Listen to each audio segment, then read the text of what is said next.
Können wir fremde Blicke spüren? Viele Menschen haben das schon mal erlebt. Sie haben das Gefühl gehabt, beobachtet zu werden, haben sich umgedreht und tatsächlich, jemand war da gewesen und hat geschaut. Doch mit dem sechsten Sinn hat da wahrscheinlich nichts zu tun. Hast du schon mal das Gefühl gehabt, jemand würde hinter deinem Rücken beobachten? Und wo du dich dann umgedreht hast, hast du verblüfft festgestellt, dass dich tatsächlich eine fremde Person angestarrt hat. Glückwunsch! Dann gehörst du zu den vielen Menschen, die genau über solche sonderbare Erfahrungen berichten.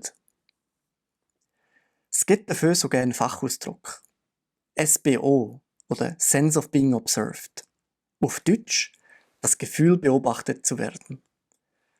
Bereits 1898 hat der britische Psychologe Edward Titchener ein Experiment durchgeführt, mit dem er das Phänomen ein für alle Mal als Aberglauben entlarven. Er hat Probanden in einen Raum geführt und hat mal noch eine weitere Person ein paar Meter entfernt hinter sie gestellt. Und mal nicht. Niemand hat mit überzufällig hoher Wahrscheinlichkeit die Anwesenheit der zweiten Person erspüren. Ist die Überzeugung, wir können fremde Blicke fühlen, also ein Hirngespinst, ein Produkt vom Zufall? Ganz so leicht lassen sich Abergläubige selbstverständlich nicht bekehren.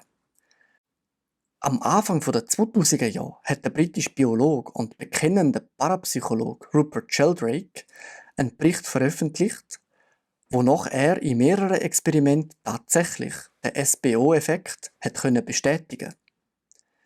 Der Sheldrake hat gerade auch eine Theorie mitgeliefert, die hätte das Phänomen erklären sollen: die morphischen Felder.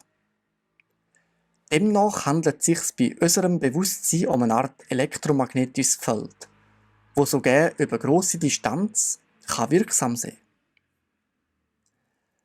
Der David Marks von der City University London sowie sein Kollege John Colville haben argumentiert, dass die vermeintliche Signifikanz mit dem Sheldrake im Untersuchungsdesign zu tun haben. Eine vollkommen zufällige Abfolge von Episoden mit und ohne anwesende Beobachter lässt die Möglichkeit zu, dass mehrmals hintereinander eine der beiden Bedingungen in Serie auftreten. Also etwa, die andere Person ist da, nicht da, nicht da, nicht da, nicht da, da. Das Team um den Sheldrake hat jedoch korrigierend eingegriffen, indem sie mehr oder weniger eine wechselnde Abfolge zwar nicht durchgängig, aber doch überzufällig oft dargeboten hat. Das könnte laut dem Marks und dem Colville eine Pseudo-Vorhersehbarkeit der Daten erzeugt haben. Später hat der US-amerikanische Psychologe und Skeptiker Michael Shermer gezeigt, dass es sich bei dem Phänomen um ein Beispiel für den verbreiteten Confirmation Bias gehandelt hat, auf Deutsch Bestätigungsfehler. Der besagt, wir neigen dazu, Informationen so zu verarbeiten, dass sie unseren vorgefassten Erwartungen und Überzeugungen entsprechen. Stell dir zum Beispiel vor, du würdest in der U-Bahn oder im Restaurant hocken und hättest das unheimliche Gefühl, jemand würde dich beobachten. Wenn aber umeinander schaust und dabei niemand entdeckst, der dich anschaut, dann vergisst du den Anfangsverdacht in der Regel rasch wieder. Sobald dein Blick aber beiläufig auf jemanden geht, der dich anzustarren scheint, grabt sich da in dein Gedächtnis ein und du siehst da drin nur zu gerne einen Beleg für die Macht der Gedanken bzw. den Blick. Tatsächlich handelt es sich jedoch um ein falsch positives Ergebnis, weil der Betreffende auch nur zufällig in deine Richtung geschaut oder sogar erst im Moment von deinem eigenen Aufblicken zu dir geschaut haben könnte.